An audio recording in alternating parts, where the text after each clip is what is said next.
आजको यो भिडियोमा हामी Oppo Reno 14F भन्ने फोनको बारेमा कुरा गर्न जाँदैछौँ जसमा चाहिँ तपाईँले डिजाइन डिस्प्ले ब्याट्री क्यामेरा सबै कुरा एकदमै राम्रो खालको पाउन सक्नुहुन्छ। यसमा चाहिँ ब्याट्री लाइफ चाहिँ एकदमै लङ छ प्लस यो फोन चाहिँ एकदमै स्टाइलिस छ प्लस यो फोन चाहिँ 5G पनि हो। सो यो फोन चाहिँ एकदमै राम्रो पनि होइन, त्यही भएर आजको भिडियोमा चाहिँ हामी यसको बारेमा एकदमै डिटेलली कुरा गर्न जाँदैछौँ। यसको चाहिँ रिभ्यू गर्न चाहँदैछु मैले चाहिँ। अब यो फोनले कतिको राम्रो भ्यालु प्रोभाइड गर्छ, मार्केटमा कतिको स्ट्यान्ड गर्छ, सबै कुराको डिटेलली आजको यो भिडियोमा कुरा गर्न जाँदैछौँ। सो यदि तपाईँहरू चाहिँ नेपालमा चाहिँ एउटा मिड रेन्ज स्मार्टफोन किन्ने सोचिराख्नु भएको छ भने आजको यो भिडियोलाई लास्टसम्म हेर्नु होला। लोनको प्राइसको बारेमा कुरा गर्नुपर्दा यसको 2GB र 512GB स्टोरेज क्यापेसिटी भएको भेरिएन्टलाई चाहिँ तपाईँले नेपाली मार्केटमा लगभग 57,000मा चाहिँ किन्न सक्नुहुन्छ। फोनको डिजाइन र बिल्ड क्वालिटीको बारेमा कुरा गर्नुपर्दा एकदमै स्लिम, एकदमै लाइट वेट यसको डिजाइन छ। यसमा चाहिँ तपाईँले एकदमै प्रिमियम खालको ब्याक डिजाइन पाउन सक्नुहुन्छ र यसमा चाहिँ तपाईँले तिनवटा कलर अप्सन पाउन सक्नुहुन्छ। एउटा ब्लू छ, एउटा ग्रिन छ र एउटा पिङ्क छ। यसमा तपाईँले IP69 सम्मको वाटर र डस्ट रेजिस्टेन्स पाउन सक्नुहुन्छ। प्लास्टिकको फ्रेम भए पनि यो फोन चाहिँ एकदमै प्रिमियम हुन्छ, हातमा चप्दा पनि एकदमै प्रिमियम देखिन्छ। सो ओभरअल चाहिँ डिस्प्ले र बिल्ड क्वालिटी यो फोनको एकदमै राम्रो छ। अब यो फोनको डिस्प्लेको बारेमा कुरा गर्नुपर्दा 6.57 इन्चको एमोलेड डिस्प्ले छ, फुल एचडी प्लस रिजोल्युसन भएको र 120Hz रिफ्रेस रेट पनि तपाईँले यो फोनमा पाउन सक्नुहुन्छ। र डिस्प्लेको बारेमा कुरा गर्नुपर्दा एकदमै पन्ची टाइपको कलर्सहरू र एकदमै राम्रो खालको कन्ट्रास्ट तपाईँले डिस्प्लेमा पाउन सक्नुहुन्छ। ब्राइटनेसको बारेमा कुरा गर्नुपर्दा बाहिर फोन युज गर्दाखेरि एकदमै इनफ चाहिँ तपाईँले ब्राइटनेस पाउन सक्नुहुन्छ। So YouTube, Instagram, Netflix, casual गेमिङको लागि यो डिस्प्ले एकदमै बेस्ट छ। तपाईँले यसमा चाहिँ नेटफ्लिक्सहरू हेर्दाखेरि एकदमै राम्रोसँग इन्जोय पनि गर्न सक्नुहुन्छ। मुभिजहरू हेर्नको लागि पनि एकदमै बेस्ट छ, प्लस गेमिङ गर्नको लागि पनि डिस्प्ले चाहिँ एकदमै राम्रो छ। यो फोनको पर्फर्मेन्सको बारेमा कुरा गर्नुपर्दा स्न्यापड्रागन 6gen 1 भन्ने प्रोसेसर तपाईँले पाउन सक्नुहुन्छ।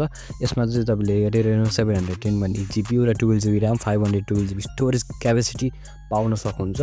पर्फर्मेन्सको बारेमा कुरा गर्नुपर्दा स्मुथ छ, डेडिटास्कहरू गर्नको लागि, मल्टिटास्किङ गर्नको लागि पनि एकदमै कोड छ। प्लस तपाईँले यसमा चाहिँ एभरेज हेभी गेमिङ पनि गर्न सक्नुहुन्छ। भनेको मतलब लगभग मिड रेन्ज भन्दा अलिकति माथिको लेभलको गेमिङ चाहिँ तपाईँले मजाले गर्न सक्नुहुन्छ। अब गेमहरू जस्तो PUBG, COD, फ्री फायर सबै कुरा चाहिँ तपाईँले चाहिँ मिडियम सेटिङमा एकदमै राम्रोसँग यसमा चाहिँ इन्जोय गर्न सक्नुहुन्छ, प्लस आफ्नो गेमिङलाई इम्प्रुभ पनि गर्न सक्नुहुन्छ। अब यसको सफ्टवेयर र युआईको बारेमा कुरा गर्नुपर्दा यो चाहिँ एन्ड्रोइड 15मा रन हुन्छ, प्लस यसमा तपाईँले कलर वेयर स्क्रिन पनि पाउन सक्नुहुन्छ।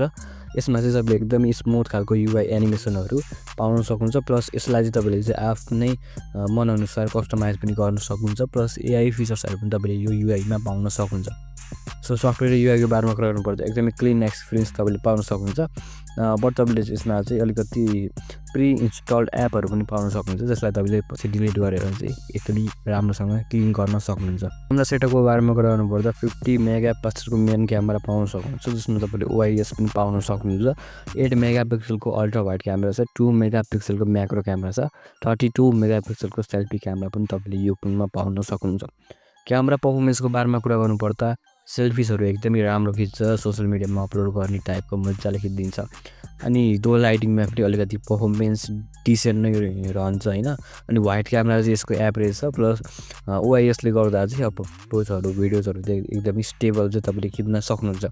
प्लस डे लाइटमा एकदमै राम्रो लाइटिङमा तपाईँले फोटोज भिडियोजहरू खिच्नुभयो भने एकदमै सार्प, एकदमै कलरफुल चाहिँ तपाईँको चाहिँ फोटोजहरू आउँछ।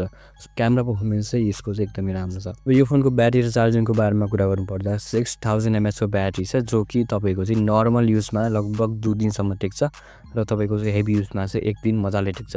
अनि यसमा 45 वाटको सुपर बोक फास्ट चार्जिङ स्पिड छ, जो कि एकदमै राम्रो कुरा हो। यो फोनको बिगेस्ट हाइलाइट भनेकै नै ब्याट्री हो, सो ब्याट्री चाहिँ एकदमै राम्रो छ। अनि यसमा चाहिँ अरू फिचर्सहरू पनि छ, जस्तै 5G सपोर्ट छ, इन डिस्प्ले फिङ्गरप्रिन्ट सेन्सर छ, डुअल सिम छ, अनि स्पिकरहरू पनि तपाईँले चाहिँ एकदमै राम्रो लाउडनेस भएको पाउन सक्नुहुन्छ। अनि USB-C पोर्ट पनि यो फोनमा पाउन सक्नुहुन्छ। अब यो फोनको चाहिँ राम्रो कुराहरूको बारेमा कुरा गरौँ होइन, यसमा एकदमै प्रिमियम र स्टाइलिस डिजाइन तपाईँले पाउन सक्नुहुन्छ। IP69 को वाटर रेजिस्टेन्स छ, एमोलेड 120Hz को डिस्प्ले छ, म्यासिभ 6000 mAh को ब्याट्री छ, एकदमै ठुलो स्टोरेज क्यापेसिटी छ 512GB। अनि OIS छ भन्नुको मतलब चाहिँ मेन क्यामेरा एकदमै राम्रो छ। तर यसमा चाहिँ केही कमी कमजोरीहरू पनि छ, जस्तै यसमा चाहिँ स्न्यापड्रागन 6gen 1 भन्ने जुन प्रोसेसर छ त्यो चाहिँ खासै पावरफुल छैन होइन। अनि अल्ट्रा वाइड र म्याक्रो क्यामेराहरू चाहिँ यसको एभरेज नै छ। अनि प्राइस चाहिँ अलिकति हाई नै लाग्यो मलाई, लगभग 50,000 भन्दा माथिको फोन हो यो चाहिँ होइन। अलिकति प्राइस चाहिँ अलिकति कम गरिदिएको भए एकदमै राम्रो हुन्थ्यो होइन, मार्केटमा चाहिँ एकदमै राम्रो हाइप पाउन सक्थ्यो। प्लस यसमा चाहिँ तपाईँले चाहिँ टेलिफोटो क्यामेरा चाहिँ पाउनु हुँदैन होइन। सो यो चाहिँ भयो यसको राम्रो कुराहरू नराम्रो कुराहरूको बारेमा। अब मैले चाहिँ के भन्छु भने यदि तपाईँ स्टुडेन्ट हो, अफिस तपाईँ गइराख्नुहुन्छ, सोसियल मिडिया एकदमै युज गर्नुहुन्छ अनि ब्याट्री र डिजाइन चाहिँ तपाईँलाई चाहिँ एकदमै चाहिन्छ भने चाहिँ तपाईँले चाहिँ यो फोनलाई चुज गर्न सक्नुहुन्छ। सो जसलाई पनि स्टाइलिस फोन चाहिएको छ, ब्याट्री एकदमै राम्रो भएको फोन चाहिएको छ, डिस्प्ले पनि एकदमै राम्रो भएको फोन चाहिएको छ र अरू कुरा पनि ठिकठाक भइदियो हुन्थ्यो भने जस्तो फोन चाहिएको छ भने यो फोन तपाईँहरूको लागि एकदमै बेस्ट हो। यसमा चाहिँ मैले डिजाइन र डिस्प्लेमा चाहिँ एकदमै राम्रो रेटिङ देखेको थिएँ। प्लस पर्फर्मेन्स पनि ठिकठाक नै थियो, ब्याट्री चाहिँ अलिकति एकदमै राम्रो थियो अनि भ्यालु फर मनी चाहिँ मैले चाहिँ अलिकति कम नै देखेँ। सो अलिकति प्राइस कम गरिदिएको भए यो फोन एकदमै बेस्ट हुन्थ्यो होइन। त्यही पनि ठिकै छ, अफिस युजहरूको लागि, स्टुडेन्टहरूको लागि, सोसियल मिडिया युजरहरूको लागि यो फोन एकदमै बेस्ट छ।